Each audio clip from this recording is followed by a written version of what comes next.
سبيل الدموع سبيل مريح تنهدى يا صاحي كي تستريح وبث الدعاء.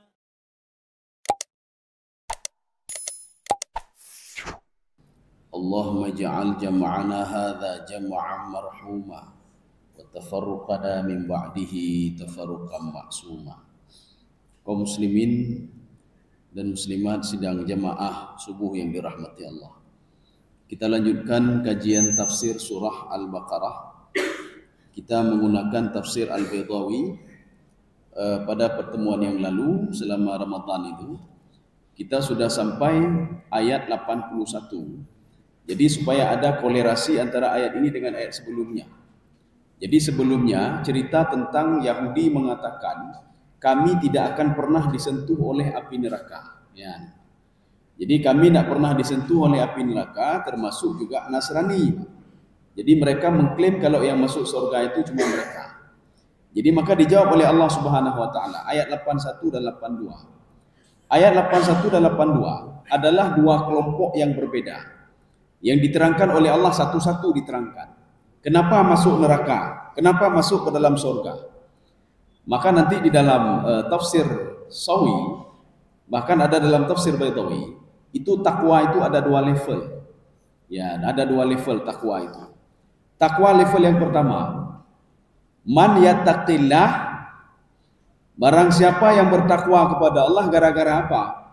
Yarju thawabahu, dia cuma mengharap pahala saja. Lain tak hanya fikir. Kalau kita tanya kenapa bersedekah? Karena pahalanya banyak. Kenapa salat berjamaah? Karena pahalanya banyak. Kenapa berbuat kebaikan? Karena mengharap masuk ke dalam surga. Kenapa tidak berbuat kejahatan? Karena khaufan minan nar, takut daripada neraka. Itu level-level pertama. Jadi artinya dia itu segala sesuatu hal selalu berhubungan dengan pahala. Pahala nala pahala. Nah, pupu. Nala pahala, nala bedih nak pupu ilai. Jadi ini dia pahala saja. Kemudian neraka dan lain sebagainya. Ini level pertama. Level kedua. Level yang pertama, level paling tinggi. Takwa itu apa? Orientasinya semua Allah.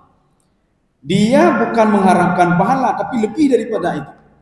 Yaitu mengharapkan ridha Allah Subhanahu Wa Taala. Dia tidak takut kepada neraka, tapi lebih takut kepada yang menciptakan neraka itu, yaitu Allah Subhanahu Wa Taala.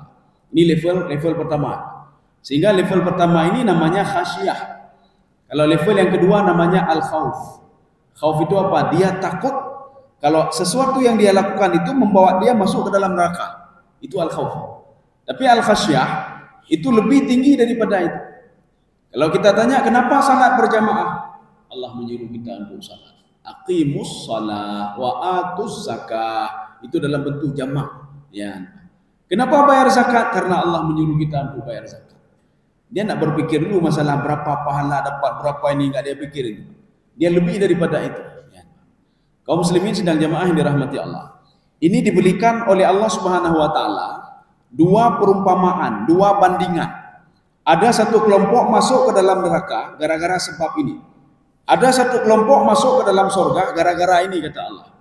Jadi bukan Yahudi, bukan Nasrani yang masuk, tidak. Kalaupun mereka mau melakukan dua hal ini, salah satunya, mereka akan saya masukkan juga ke dalam surga, kata Allah. Jadi bukan berarti nanti orang yang masuk neraka itu begini-begini, tidak. Ini apa namanya, yang masuk neraka yang bukan ini, yang bukan Yahudi, tidak, kata Allah. Yang masuk surga Yahudi saja, tidak juga. Yang masuk surga orang yang ibadahnya banyak begini, tidak juga. Ya. Maka ada dua hal di sini. Nanti kita lihat nanti. Ini yang pertama. Ayat 81. A'udzu billahi minasyaitonir rajim. Bismillahirrahmanirrahim. Bala man kasaba sayyi'atan wa ahatat bihi khati'atuhu. Ini khati'ah itu banyak sekali yang membacanya qiraat. Jadi tidak ada masalah kalau ada yang beda-beda. Fa ulaika ashabun nari hum fiha khalidun. Ya, sekarang kita terjemahkan dulu. Coba. Bukan demikian. Sudah. Bukan demikian. Bala itu bukan demikian. Bala itu berasal dari kalimat bal ditambah ya, bal. Makna bala, maksud bukan demikian itu apa maksudnya? Laisa kama taz'umun. Ini kalau kita merujuk dalam tafsir As-Sa'di. Wahai Yahudi, tidak seperti yang kalian perkirakan. Jadi artinya masuk surga bukan menurut kita. Ini kalau kita buat ini kita masuk surga, bukan menurut kita. Ada orang beribadah, tapi akhirnya masuk ke dalam neraka. Ada orang berbuat kejahatan, tapi akhirnya dia masuk ke dalam surga. Maka Allah mengatakan bala. Arti bala artinya apa? Bukan dia, artinya tidak. Tidak seperti yang kamu perhitungkan. Tidak seperti yang kamu perkirakan. Bahwasanya orang-orang Yahudi itu dia keturunan Bani Israel yang banyak para nabi di situ akan masuk ke dalam surga. Tidak. Bukan itu perhitungannya kata Allah. Satu. Sekarang kita lihat tafsiran yang kedua. Apa makna bala saja? Bala saja. Balas itu isbatun lima nafauhu min masasin nar. Bala itu adalah untuk menguatkan segala sesuatu yang dinafikan oleh Yahudi untuk tidak disentuh oleh neraka. Jadi Yahudi mengatakan kami tidak disentuh oleh neraka.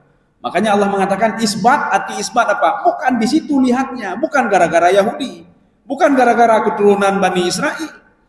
Begitu juga tidak semua umat Nabi Muhammad SAW itu mulus dalam perjalanannya, tidak. Ada umat-umat Nabi yang nanti di padang mahsyar itu diberikan azab oleh Allah Subhanahu wa taala sebagaimana hadis Rasulullah SAW yang dikutip oleh Imam Sawi dalam tafsir beliau. Ada umatku nanti bangkit seperti babi.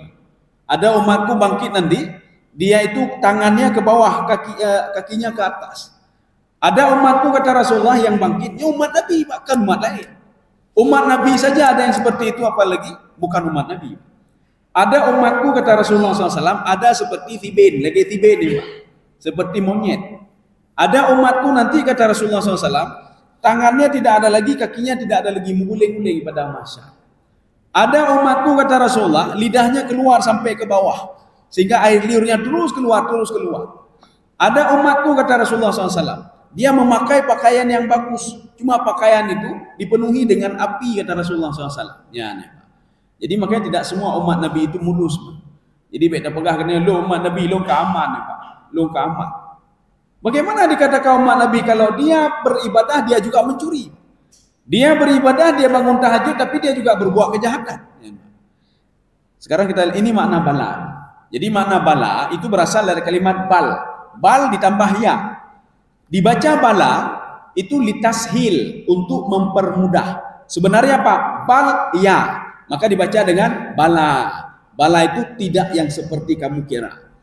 Maka di dalam tafsir Sawi isbatun bima nafauhu min masasinna. Jadi untuk menguatkan lagi kalau masuk dalam surga bukan gara-gara Yahudi, tidak, Pak. Bukan gara-gara ini, gara-gara itu. Maka ini memberikan pelajaran kepada kita. Nanti ada satu kelompok yang mengklaim yang teman surga ke kamu, Pak. Ini ye ke surga hanya teman surga. Tidak benar itu kata Allah. Kalau ingin masuk surga neraka ini coba kamu lihat, Pak. Ini coba kamu lihat. Ini ada dua perbandingan, Pak. Bala mangkasaba sayi'atan.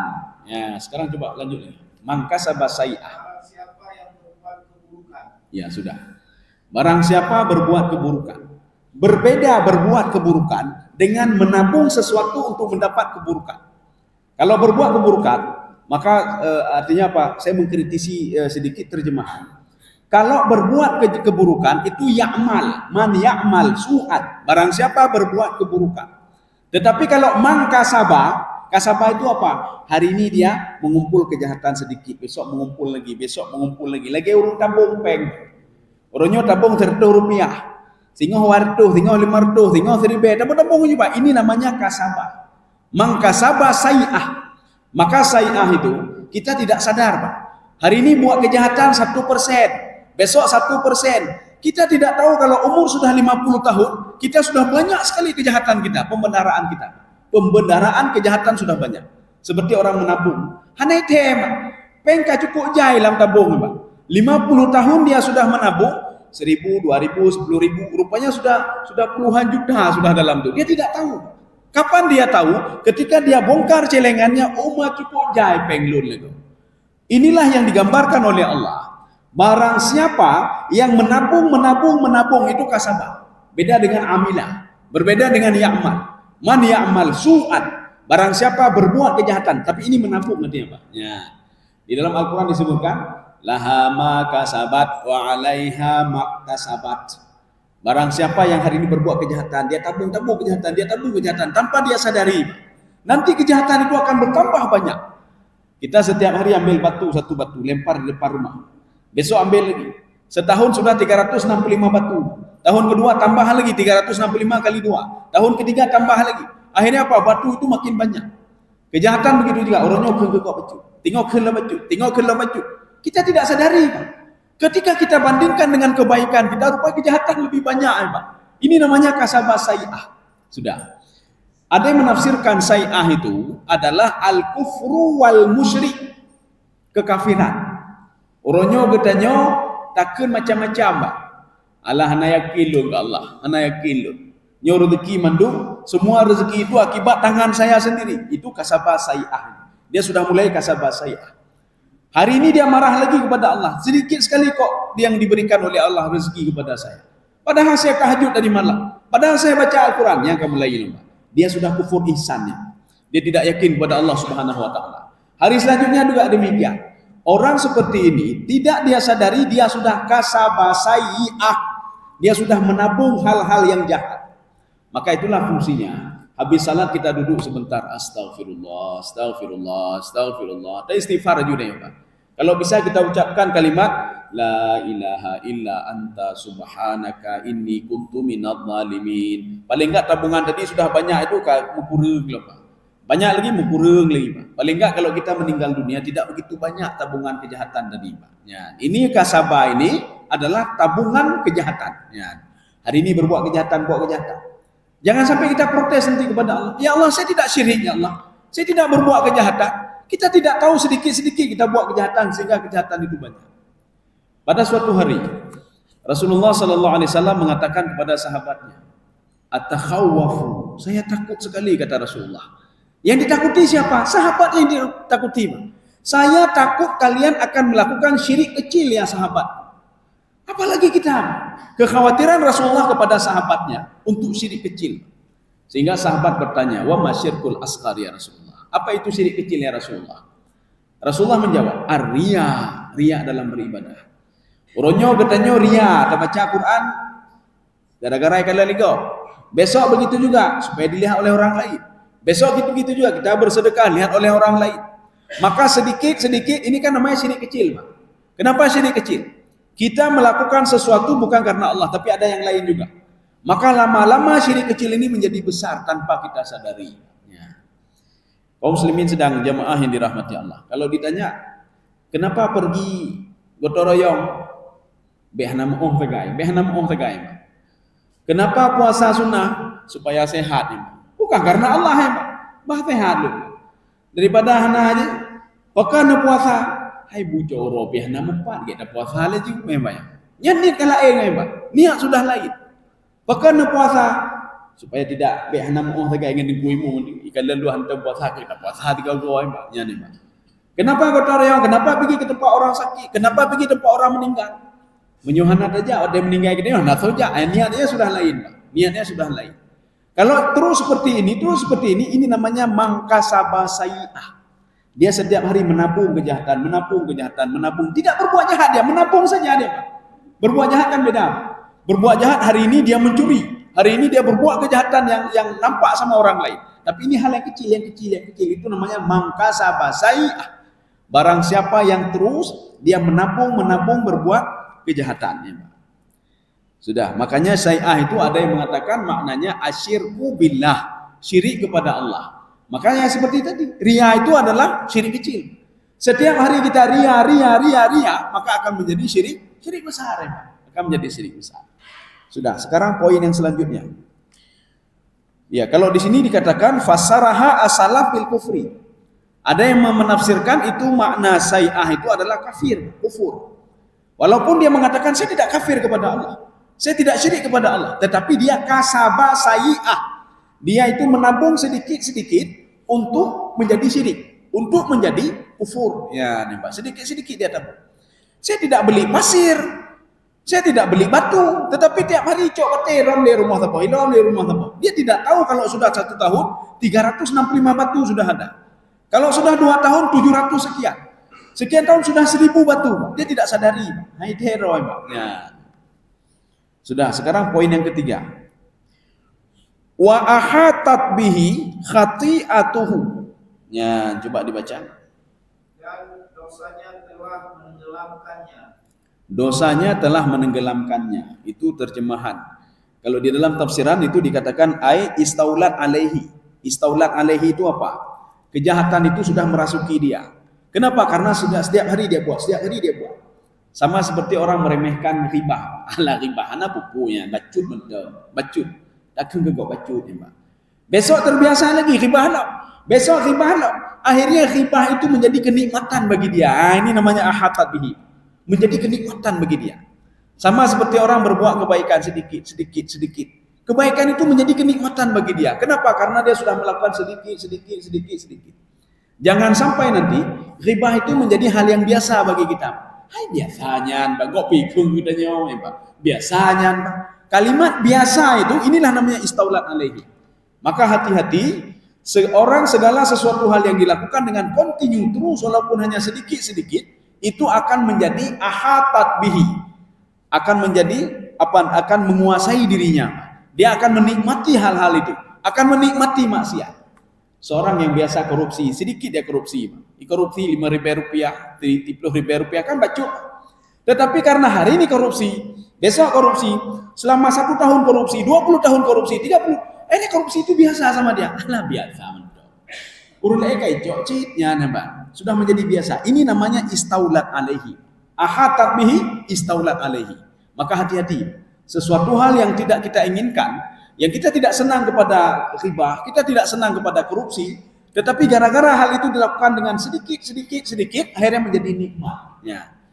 Sekarang kita lihat, kenapa orang itu mencuri punya orang lain, padahal hartanya banyak sekali, hartanya banyak, mobil banyak, rumah mewah, jabatan ada, semua ada, kenapa dia mau korupsi lagi? Karena korupsi itu sudah menjadi ahatat bihi, sudah menguasai dia, sudah menjadi nikmat bagi dia. Ya, ketika dia korupsi 1 miliar, apakah dia nak punya duit 1 miliar? Lebih dari 1 miliar dia punya. Ketika seorang menzalimi orang lain, mengurangi timbangan, padahal yang dikurangi cuma sedikit, 1 on dia kurangi, Pak. Padu berapa 1 on, Pak?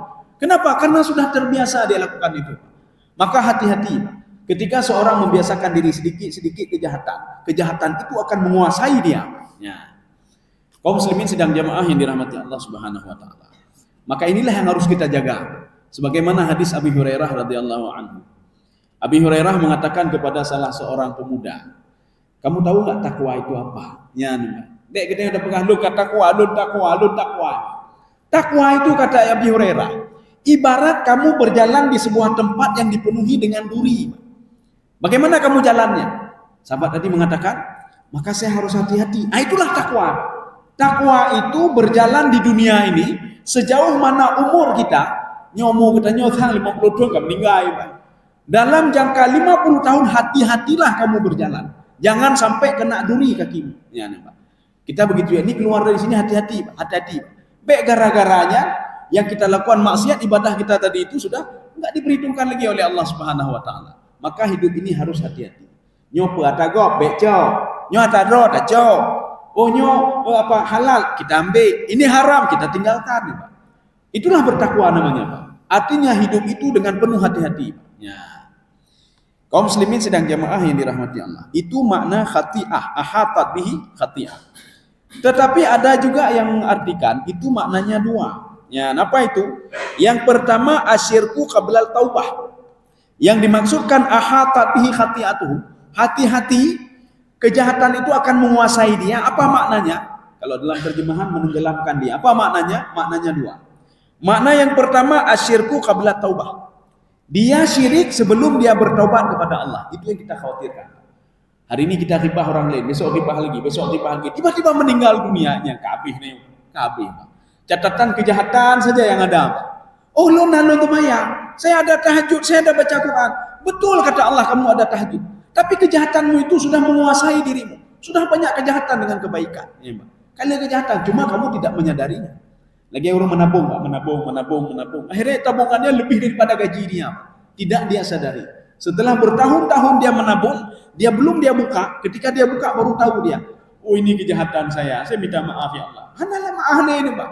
Maka sebelum kita meninggal dunia bertaubatlah. Sebelum meninggal dunia minta maaflah kepada Allah. Supaya apa? Catatan kejahatan tadi itu dihapus kembali oleh Allah Subhanahu wa taala. Ini pemahaman yang pertama. Pemahaman yang kedua, yuhitu kufruhu hasanatihi. Jadi tadi dia ada buat kebaikan, dia salat tahajud, dia baca Quran, tetapi gara-gara dia menabung tadi, menabung kejahatan. Hari ini ngomongin orang lain, besok begini, sedikit mana yang lakukan. Makna yang kedua, kejahatan yang dilakukan tadi sudah menutupi kebaikannya. Ya, Pak, sudah menutupi kebaikannya. Kita mengambil air satu nih, Pak, satu belanga. Iya tuh tebu ember aja. Airnya warnanya jernih sekali.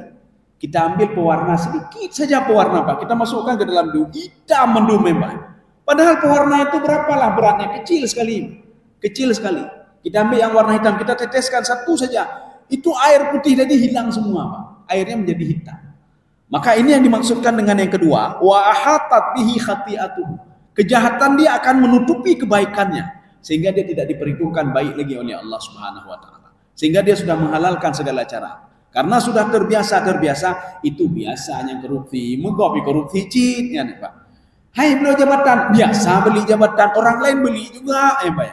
Sehingga sudah menjadi kebiasaan bagi dia. Itu makna wa ahatat bihi khati'atuhu.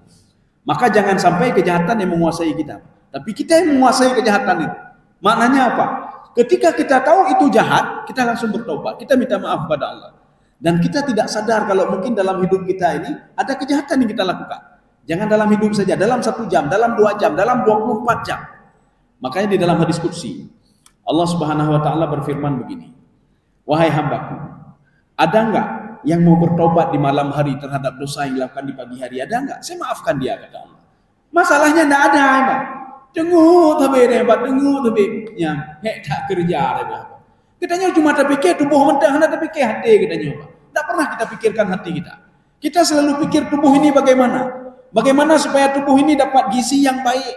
Tak pernah terpikir bagaimana hati ini dapat gizi yang baik, dapat ketenangan jiwa yang baik.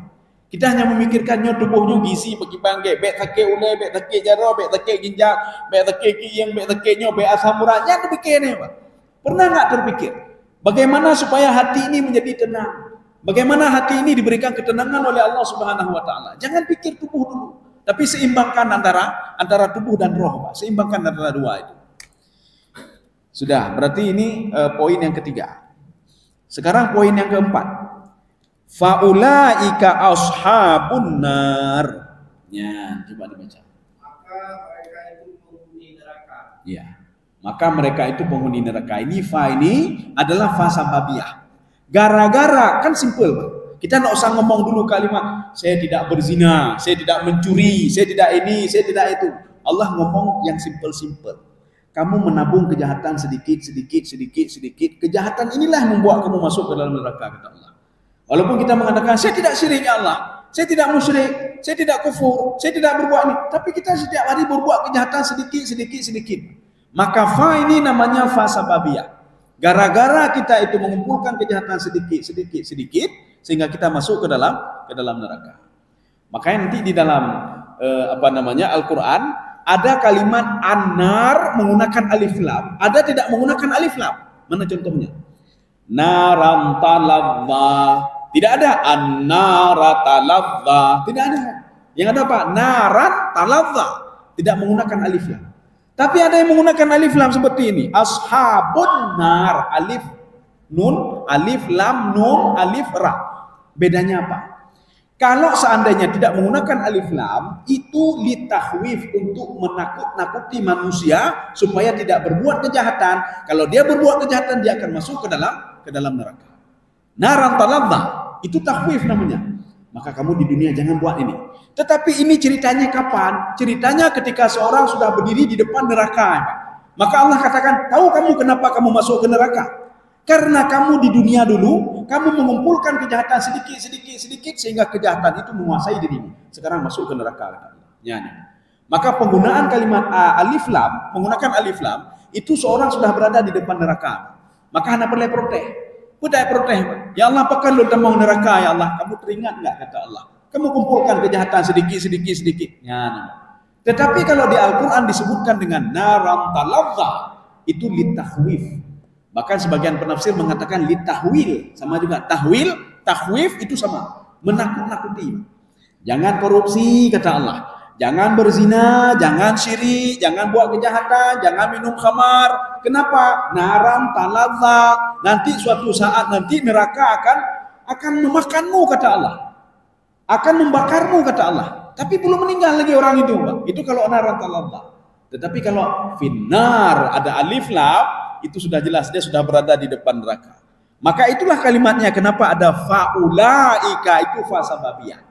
Kamu jangan protes lagi sama saya kata Allah. Mau tahu kenapa masuk neraka? Coba lihat ke belakang dulu apa yang kamu lakukan. Ya ini hana watele untuk bertaubat nih, hana watele taubat.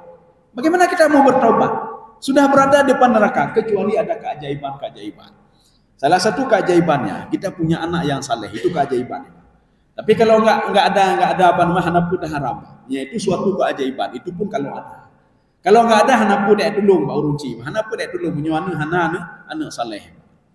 Atau nanti ada seorang anak yang dia itu meninggal dunia dalam kandungan ibunya. Atau seorang anak itu dia ketika lahir ke dunia dan langsung meninggal dunia. Itu anak itu akan mencari orang tuanya nanti di padang mahsyar.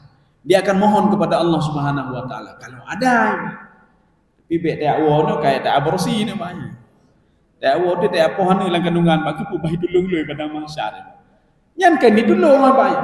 Ini kalau anak yang kita bunuh itu, ya ini kan sudah kita di dalam juz 30 kan sudah wa'adul banat. Jadi ketika itu anak yang dibunuh dalam kandungan atau ketika lahir dibunuh oleh orang tuanya atau dibunuh karakternya oleh orang tuanya. Nanti anak ini dalam tafsir Ibnu Katsir, dia akan melekat di tubuh ibunya dan dia melapor kepada Allah. Hadhihi ummi allati qatalatni. Ya Allah, ini ibu saya yang sudah membunuh saya ya Allah. Dalam kandungan sudah dia bunuh saya ya Allah. Ketika lahir sudah dibunuh saya ya Allah. Atau ini ibu saya yang membunuh karakter saya ya Allah. Lon temayang hanjut, lonyo hanjut, mandu hanjut ya Allah. Karakter saya dibunuh oleh ibu saya ya Allah. Dia akan melapor kepada Allah Subhanahu wa taala. Sudah. Makanya ada beberapa perbedaan-perbedaan. Ketika ashabun itu apa? Ketika Allah mengatakan ashabul kahfi, artinya 7 orang pemuda yang masuk ke dalam gua, maka namanya ashabul kahfi. Ya, nampak. Yang menetap dalam gua itu ashabul kahfi. Ada juga ashabul bait. Makna ashabul bait apa? Yang ashabul bait. Bisa, tapi jarang ashabul bait. Yang ada ahlul bait, ya, ahlul bait. Ya, sekarang kita bedakan dengan ahlun lagi. Ahlun itu yang punya artinya Pak. Kalau ashabun yang datang. Ashabun yang datang. Ahlul bait yang punya rumah. Ashabul kahfi bukan yang punya gua, tetapi yang datang masuk ke dalam gua. Maka di dalam Al-Quran ada penggunaan ashabun dan ahlun. Untuk sorga selalu digunakan ashabul jannah. Tidak ada ahlul jannah. Untuk penggunaan neraka Allah mengatakan ashabun nar, ada satu lagi ahlun nar. Coba lihat dalam Al-Quran. Dalam Al-Quran ada ahlun nar, tapi tidak ada ahlul jannah. Maknanya apa? Di dalam sorga tidak ada asoluh. Ahlun itu asoluh. Maka ketika seorang masuk ke dalam sorga, dia tidak melihat orang lain kecuali diri dia sendiri. Diri dia sendiri. Tetapi tak kala seorang masuk ke neraka, dia sudah melihatnya kapalo. Karena asoluh apa? Sudah ada orang lain yang tinggal di situ. Siapa itu? Kelompok iblis dan syaitan. Maka mereka yang mendawai dan baik mendawai. Ashabun nar yang mendawa dengan ahlun nar. Pendatang yang berdakwah ngasolu. Makanya asolu orang iblis dan syaitan. Ya nama. Jadi mendakwah ada asolu orang mendakwah. Allah Subhanahu wa taala mengatakan pada dalam Al-Qur'an. Di dalam Al-Qur'an itu dibiarkan oleh Allah yang mendakwah, ya. Apa kata pendatang? Gara-gara kamu kami masuk ke neraka. Gara-gara kamu kami tidak beribadah. Dijauh dia asolu, ya, Pak. Oh, jangan salahkan kami, fala talumuni walumu anfusakum. Jangan caci maki kami, caci maki dirimu sendiri. Kami kan illa an da'utuhum fastajabtum li. Ya, Mbak. Maka dibiarkan untuk mendakwah. Ya, jadi makanya ini beda ashabun nar wa ahlun nar. Ashabul jannah tidak ada ahlul jannah. Ya. Tetapi walaupun kita lihat di dalam terjemahan, ashabul jannah, ahlul ahlun dan ashab itu sama maknanya. Tapi kalau kita lihat secara detail lagi berbeda. Ahlun itu adalah asoluh yang po-nya. Maka iblis itu sebelum masuk neraka memang sudah diklaim oleh orang sebagai makhluk yang ada di dalam neraka. Kaum muslimin sedang jemaah yang dirahmati Allah. Hum fiha khalidun, ya Pak. Jadi mereka itu di dalam neraka khalidun, kekal. Apa maksud kekal di sini? Kalau di dalam tafsir Sawi, Imam Sawi mengatakan begini. Kenapa khalidun? Li'anna mauta musyrikan. Li'annahum matu musyrikin. Mereka mati dalam keadaan syirik kepada Allah Subhanahu wa taala. Jadi syirik itu kan ada seperti tadi, Pak. Ada syirik kecil, ada syirik besar. Jadi makanya nanti kita bisa melihat nanti ada dosa-dosa besar, sab'ul mubiqat. Itu yang perlu kita jauhi. Termasuk di situ bunuh diri, itu dosa besar. Sehebat apapun amal ibadah dia, kalau dia bunuh diri dia sudah buat dosa besar. Sehebat apapun ibadah dia, kalau dia durhaka sama orang tuanya itu dosa besar. Sehebat apapun dia, kalau dia syirik kepada Allah dia sudah berbuat dosa besar. Jadi makanya hati-hati kita menyikapi itu ada beberapa hal yang membuat dosa besar. Maka dosa besar ini akan membuat yang lain tidak ada harganya, Pak. Tidak ada harga. Seorang yang tidak durhaka sama urunci, memui kalian dan tapu dan taputan. Dia ibadah saja, Pak. Dia ibadah saja. Hai pikir kau. Ya, dia sudah melakukan dosa besar, durhaka sama orang tuanya. Maka kan ada seorang sahabat Rasulullah berjihad dengan Rasulullah. Beliau juga ibadahnya hebat sekali, tapi ketika mau meninggal dunia tidak bisa meninggal. Maka Rasulullah mengatakan apa? Dia punya ibu, dia punya masalah dengan ibunya. Masalah dengan masalah dengan ibunya. Makanya ibadahnya hanayu ibadah. Kalau dia sudah bermasalah dengan ibunya, rupanya dia meninggalkan ibunya dan jarang mengunjungi ibunya, sehingga ibunya terkiati, Pak. Ya. Maka hati-hati katanya. Doa seorang ibu itu tidak ada hijab. Makanya kan kita sudah pernah menceritakan juga bagaimana seorang ahli ibadah ketika dia salah dipanggil oleh ibunya. Ibunya tidak tahu kalau dia salah, Jurais. Waktu itu Jurais kipan dah jauh beliau. Akhirnya apa? Kita maulah tema, oh bibi adik leon. Ya Allah, kita berdoa ibu. Ya Allah, sebelum dia meninggal dunia berikanlah cobaan kepada dia. Ya, bagi kabulkan doa mak. Maka baik petaki hati urunci, menyosakit hati urunci nama curih mentang baju. Habis dia, Pak. Ya, Nabi. Kenapa? Karena hubungan emosional dia dengan kita itu hubungan rahim, bukan hubungan biasa, hubungan rahim. Kita itu selama 9 bulan itu kita makan dari mana? Dari tubuh dia, melalui tali plasenta itu. Kita makan itu. Dia berdoa juga ada terkait dengan kita di dalam tubuh dia, satu rahim. Ya.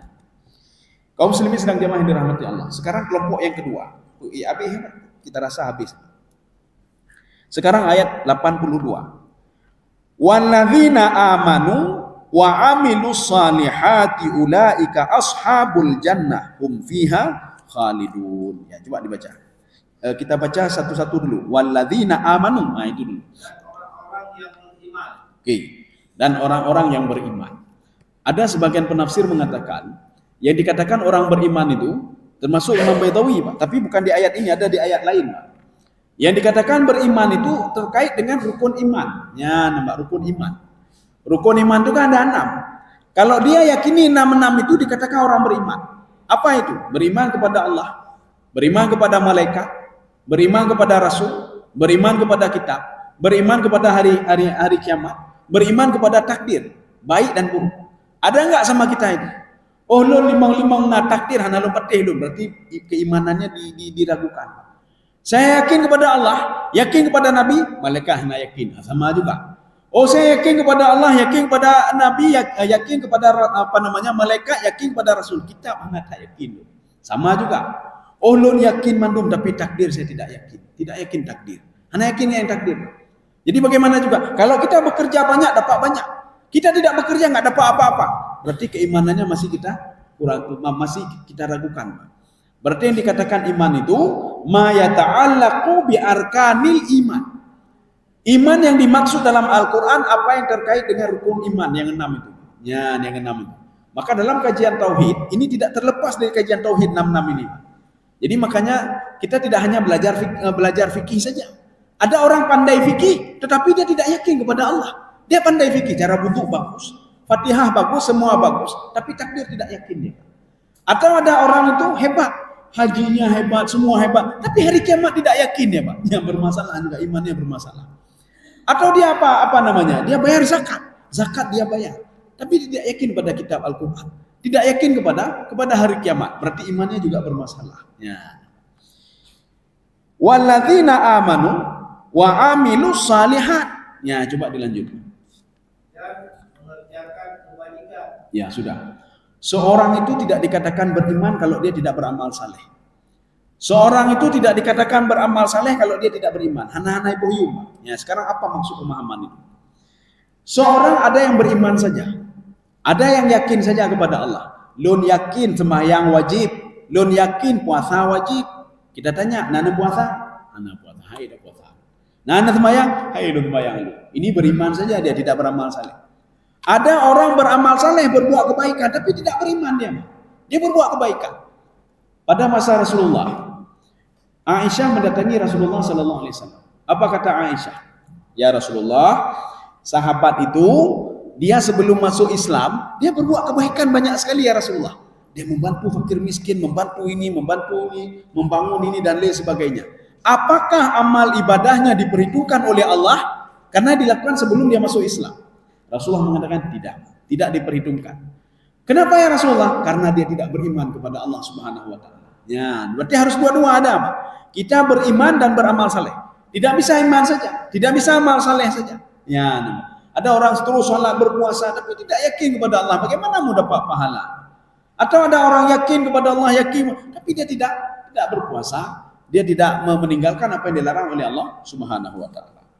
Itu maksud amanu wa amilus shalihat. Ya, kita cepatkan saja. Ulaika ashabul jannah. Ya, coba. Mereka itu penghuni surga. Ya, mereka penghuni surga. Perhatikan baik-baik. Di ayat bawah ini tidak ada fa, tidak ada fa. Ayat atas kenapa ada fa? Ayat di atas ada fa. Faulaika ashabul nar. Di bawah tidak ada fa. Ulaika ashabul jannah. Itu apa maksud fa itu? Itulah fa sababiyah namanya, Pak. Arti fa sababiyah, seorang biasanya protes kalau masuk neraka dia protes. Kalau masuk surga enggak protes. Ya, kalau dia tiba-tiba masuk surga, enggak ada protes. Ya Allah, kenapa saya masuk surga? Enggak ada protes. Masalahnya ketika dia masuk ke neraka dia protes. Maka Allah katakan itu fa sababiyah. Kamu kenapa protes? Kamu setiap hari kamu berbuat kejahatan sedikit sehingga banyak. Maka ada fa di situ, Pak. Itu namanya fa sababiyah. Di bawahnya enggak perlu fa sababiyah. Kenapa? Seorang enggak akan protes kalau masuk ke dalam surga. Seorang itu tatkala ikut tes CPNS, waktu lewat, nah protes, Pak. Acih hana lewat, nah protes, protes hana lewat, Pak. Jangan lewat protes. Kalau diberikan gaji banyak, ada protes? Tidak. Coba kasih gaji sini, protes dia protes. Atau gaji enggak dikasih, dia protes. Ini begitu juga. Karena dia protes, maka ada fa. Karena tidak protes, maka tidak ada fa. Hana fa sababiyah, Pak. Ya. Tidak ada orang mengatakan, ya Allah pekan lu tembanglah surga, ya Allah. Hana protes, Pak. Hana protes. Tapi orang protes, pekan lu bertemu dalam neraka, ya Allah, Pak. Maka ada fa di sini. Kamu tahu kenapa masuk ke neraka? Kamu setiap hari berbuat kejahatan, menabung kamu kejahatan, kamu tabung. Tidak, kamu sadari kejahatan itu. Maka kamu dengan tabungan itu saya masukkan ke dalam neraka, kata Allah Subhanahu wa taala. Ini makna fa di sini. Namanya fa sababiyah. Hum fiha khalidun. Begitu juga penduduk surga. Kalau penduduk neraka dia kekal, penduduk surga juga kekal dalam neraka. Bahkan nanti ada dalam di dalam Al-Quran dan hadis, seorang itu akan diampuni dosanya oleh Allah kecuali dosa syirik. Itu apa maksudnya? Kita harus mengklarifikasi dulu. Jangan nanti ada orang syirik ingin bertaubat, oh lanjut, saya terima. Bukan orang syirik, ya, Mbak. Ini hadis ini, ayat dalam Al-Quran tidak diterima ketika dia syirik. Apa maksudnya? Semua dimaafkan oleh Allah kecuali dosa syirik. Ketika seorang sudah masuk ke neraka. Ketika masuk ke neraka semuanya akan diampuni penduduk neraka itu kecuali orang syirik kepada Allah. Ya, urun syirik tetap berada di situ. Yang lain apa? Bisa diselamatkan kembali oleh Allah Subhanahu, dikeluarkan dari neraka. Makanya jangan ada syirik sedikit pun. Walaupun itu nanti akan dikeluarkan oleh Allah Subhanahu wa taala. Saya rasa cukup sekian. Nabubur. Hanya nabubur. Itu no kata piu dulu. Ya. Jadi mudah-mudahan ya ada manfaat bagi tuan dan jemaah sekalian. Subhanakallah bihamdika asyhadu an la ilaha illa anta astaghfiruka wa atubu ilaik. Assalamualaikum warahmatullahi wabarakatuh.